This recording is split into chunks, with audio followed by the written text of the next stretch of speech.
Assalamualaikum warahmatullahi wabarakatuh. Oke, di video kali ini kita akan lanjut bahas soal bab 17 bagian 2 mengenai debt investment dengan tipe yang berbeda ya. Kalau di bab 17 bagian 1 itu tipenya adalah HFC atau Held for Collection. Sementara untuk yang bab 17 bagian 2 ini tipenya adalah Held for Collection and Selling. Dan juga menggunakan metode fair value. Oke. Jadi sekali lagi, kalau dia investasi obligasinya dimaksudkan untuk held for collection and selling, maka dia menggunakan metode fair value. Maksudnya adalah ketika kita mencatat penyesuaian, itu kita harus gunakan nominal fair value-nya. Oke, kita harus menggunakan nominal fair value-nya. Berbeda kalau dia held for collection saja. Dia menggunakan metode amortized cost. Berarti kita catat sebesar carrying amount-nya, seperti itu. Nah, jadi perbedaannya di soal bab 17 bagian 1 dan bagian 2 hanya terletak di instruksi yang 4 tanggal 31 Desember 2011. Karena di sini kita harus menyesuaikan fair value. Ada penyesuaian fair value obligasi sebesar 1.950.000 gitu. Hanya di situ letak perbedaannya. Jadi mungkin untuk instruksi lainnya 1, 2, 3, 5 dan 6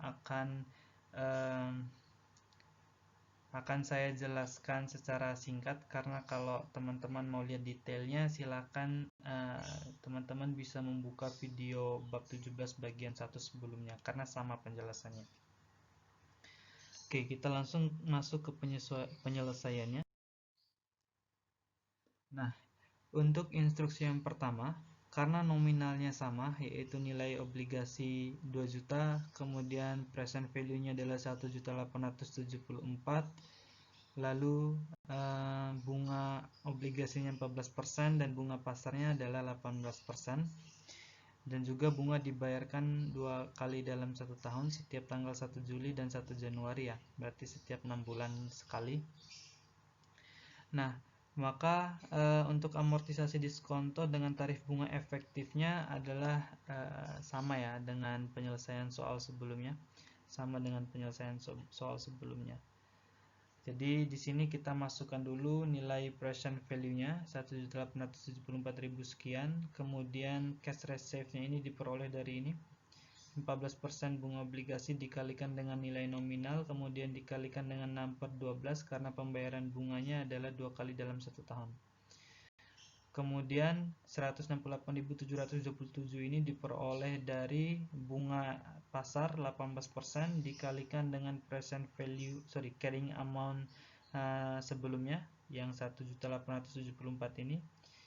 Kemudian dikalikan 6/12 juga karena bunga 18% ini adalah bunga setahun, sementara pembayaran bunga itu 2 kali dalam setahun. Makanya di sini dikalikan dengan 6/12 atau 1/2 gitu. Nah, dapatlah nilai ini. Kemudian nilai 28 ini diperoleh dari selisih antara interest revenue sama cash reserve. Kemudian untuk carrying amount selanjutnya diperoleh dari penjumlahan antara carrying amount tahun sebelumnya ditambahkan dengan bond amortization-nya sebesar 28.727. Ini tambah ini dapat nilai ini. Begitu seterusnya. Oke, sampai nanti di tanggal 1 Januari 2013 akhir jatuh tempo ya, akan menyentuh angka 2 juta ini. Nah, perbedaan 6.000 ini tidak masalah ya, biasanya karena koma. Nah, oke, instruksi yang pertama jelas. Instruksi yang kedua sama ya, untuk pembelian kita jurnal debt investment pada cash ya sebesar 1.800 sekian. Lalu untuk instruksi yang ketiga kita disuruh menjurnal tanggal 1 Juli 2011 yang ini ya, 1 Juli 2011. Untuk pendapatan bunga dan amortisasi diskonto berarti kita jurnal cash 140.000 yang ini.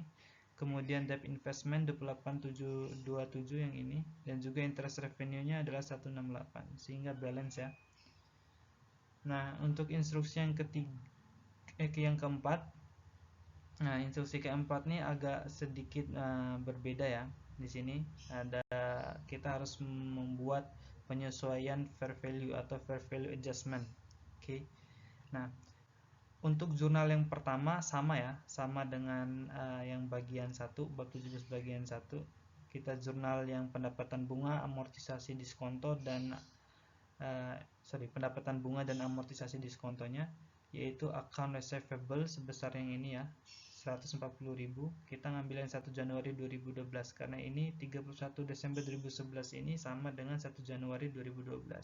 Cuman karena ini jurnal penyesuaian, jadi belum ada penerimaan cash ya, masih account receivable atau piutang, karena cashnya itu diterima keesokan harinya 1 Januari ini.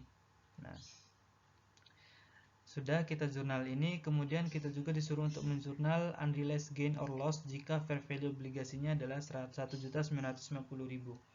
Nah, langkah awal yang harus kalian lakukan adalah kalian tentukan gain or loss-nya. Nah, caranya adalah fair value yang ini 1.950 dikurangi dengan carrying amount di tanggal ini 31 Desember 2011 yang ini ya, 1934 ini. Dikurangi dengan ini, ternyata nilainya positif, fair value kurang carrying amount, maka dia gain atau keuntungan. Sehingga keuntungan kan saldo normalnya kredit ya teman-teman. Nah, keuntungan ini nanti nama akunnya adalah unrealized holding gain or loss. Karena dia saldo normalnya kredit, maka di sini dia kredit. Kemudian debitnya apa? Debitnya adalah fair value adjustment senilai 15.211 selisih antara ini. Itu debitnya. Nah, jadi perbedaannya hanya ada penambahan jurnal ini ya, untuk bab 17 bagian 2 dengan bab 17 bagian 1. Yang lainnya sama. Kayak nomor 5 untuk pendapatan bunga berarti tinggal piutang tadi kita balikan jadi cash 140.000 yang ini.